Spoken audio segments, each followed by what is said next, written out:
Hey everyone, it's Sleepy Reader, Damien. Um, I have an itch to try to do daily videos. We'll see if I really do it, but I'm going to call this the Daily Sleepy. Um, so we'll see. Because I know if you do too many videos daily, for instance, you're going to get less views.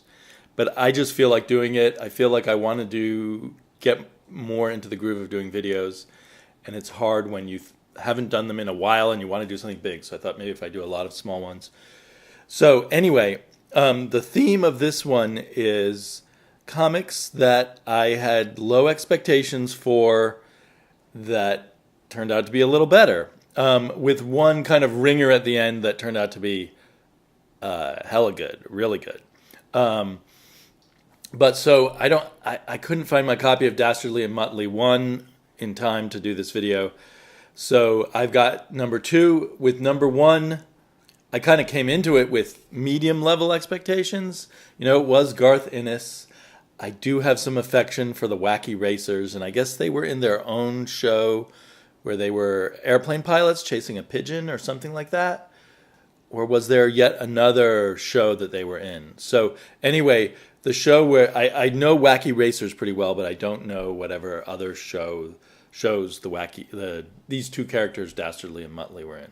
And Garth Ennis is kind of an iconoclastic type of writer, so I thought that would be interesting.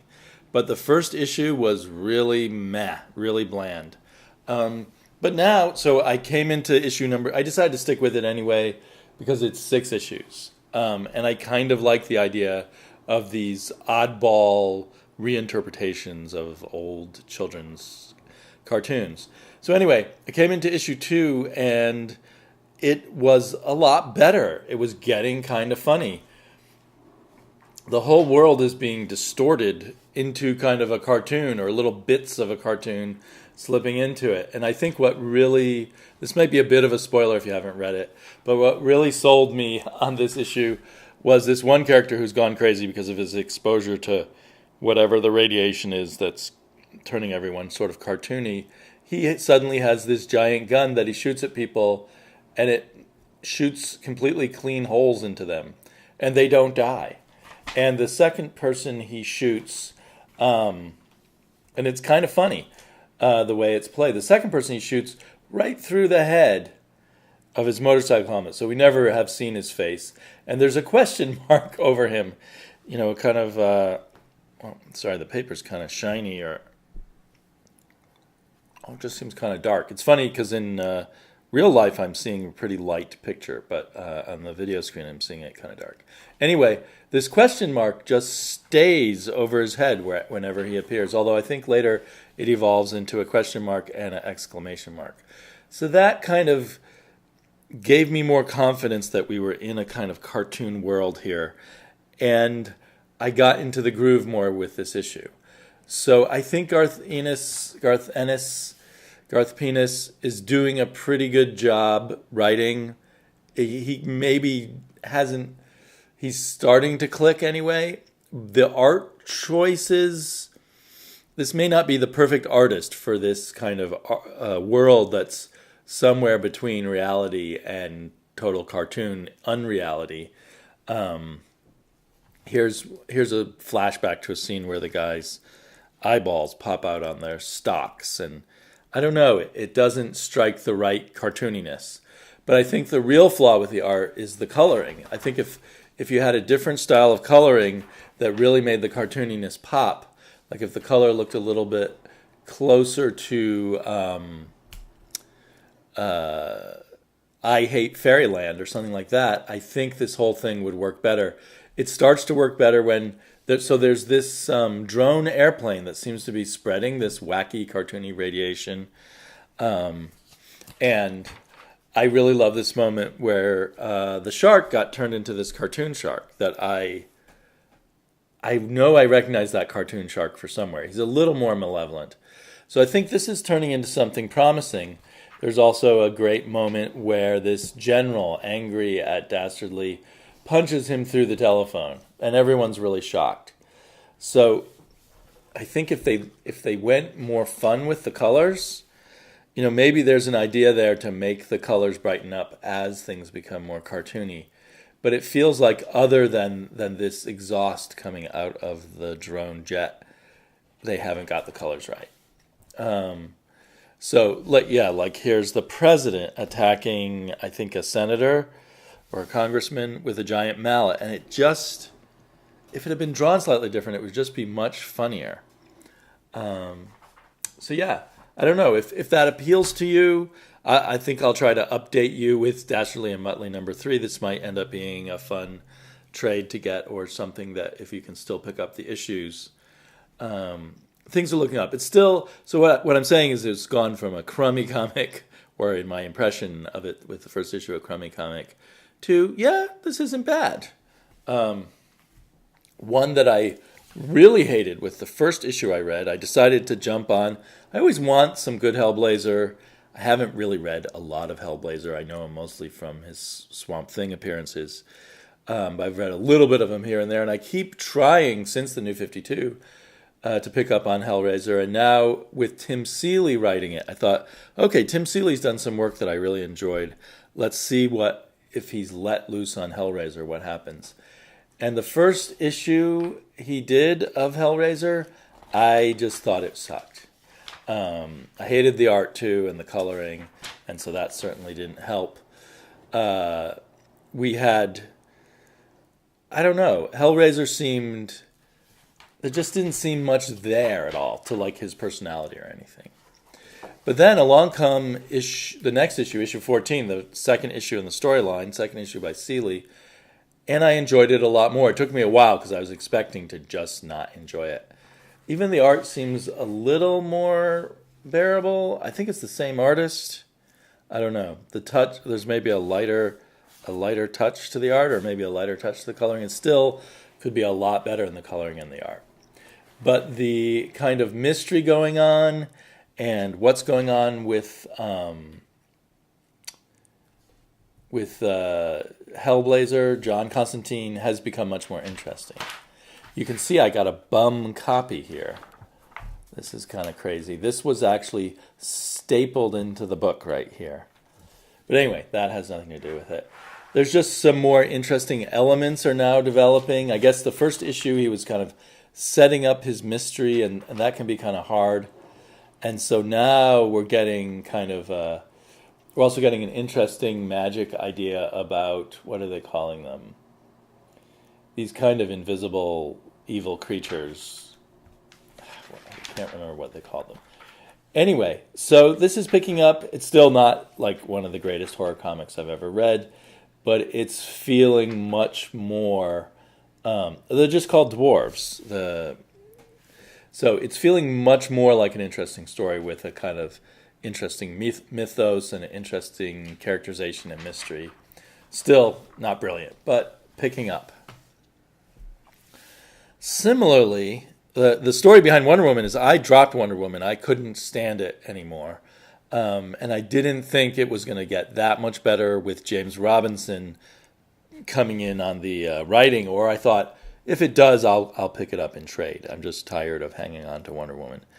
But my shop accidentally gave me this copy, and when I saw it there, well, it's only a $3.99 book, and maybe James Robinson will be good. And to my surprise, I liked it a lot. It's not like an earth-shattering Wonder Woman story, but it's a lot of fun.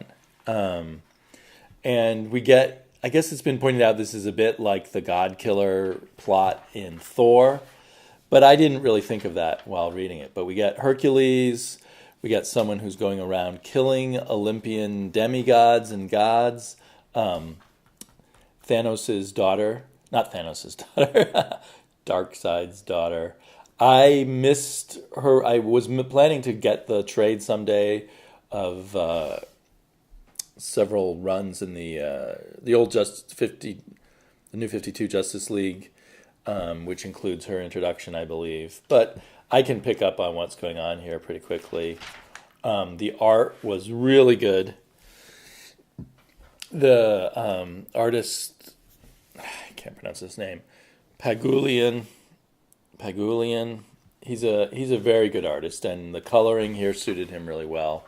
So this was a really strong art-wise, a decent story. So I'm gonna stick with it for this arc and see. I think it's just gonna be a fun kind of myths and dark side myths meeting the new gods. It's a fun idea. I've noticed a lot of the credits in DC Comics are done in this kind of font with color and then white around it, and it looks horrible. I don't know whose idea it is.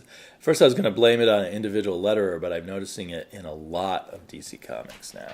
So it's almost like a house style for their credits, and it is ugly. So yeah, if you got the spare change, this is a good point to jump back on Wonder Woman. Batman. So here, this is kind of the ringer. I originally did not pick up Batman White Knight. I have loved Sean Murphy at times, but I don't know. There's just been so much Batman out there, so much alternative Batman with the Dark Knight's metal. I'm not getting any of that, but I see all the issues coming out, and I just didn't even like the sound of Batman White Knight. And it was another Joker book, and I'm just kind of burnt out on the Joker. Joker's never been my favorite villain anyway. But I heard Joshua Hayes, Bat Josh, talk about how awesome this was. He's a great judge of comics. We don't always 100% agree, but I've never totally disagree with him and say, oh my God, I can't believe you thought that. And he was so into this, I thought, okay, I'll pick this up. I do love Sean Murphy's art. He wrote extremely well on Punk Rock Jesus, and Punk Rock Jesus was some of the best writing of the year that it came out. So I picked this up, and so I went from low expectations to actually fairly high expectations when I picked it up. But it totally lived up to as high expectations as I had from Bat Josh. I really got into this. This is like one of the best Batman stories I've read in quite a while, at least judging by this first issue. The art, of course, is awesome. The coloring is quite good. Is it Belair or someone else? It's Matt Hollingsworth, another great colorist. Although I think he's the one who goes out of control on witches. But here he does an awesome job. And Sean Murphy is just an excellent writer. And when you've got an excellent writer who's an excellent artist, you can't get better than that. And I really like the kind of twist where the Joker is turned into a bad guy. I'd say the one kind of gimme, the one kind of MacGuffin is that there's just this random pharmaceutical that no one knows what it is. No one can figure out what it is, and that's what. Spoiler again. I'll mark this video as being full of spoilers. That's what turns the Joker good, and it's kind of a gimme. I mean, how come no one can tell what drug it is? It should be easy to find out what drug it is, either by testing it or whatever. But people frequently mention in the comic how they don't know what the drug is. So anyway, a super pleasurable comic book read.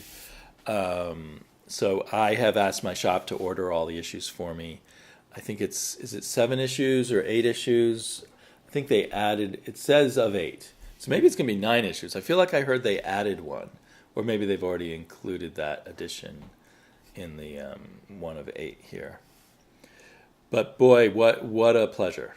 I keep saying that. So great, to have your expectations exceeded. Even when you have low expectations and even when you have high expectations. So I will perhaps talk to you all tomorrow. Bye-bye.